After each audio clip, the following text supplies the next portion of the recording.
На 21 ноември Българската православна църква чества празника Въведение Богородично. Той отразява обещанието, дадено от родителите на Дева Мария, майката на Исус Христос, че ще я посветят на Бога. На този ден те я въвели в Йерусалимския храм.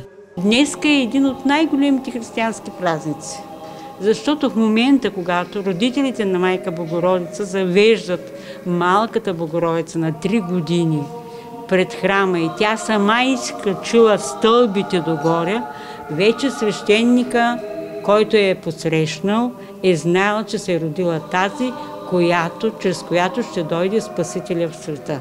Разбирате ли, това е нещо велико.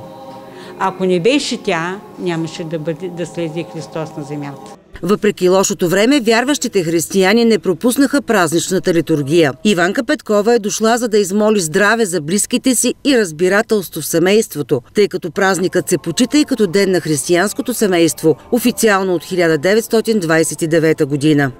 За здраве на семейството на моето и на всички близки и познати. Живи, здрави, разбирателство и любов да има в домовете ни. Божията благослови и благодат да бъде над всички нас.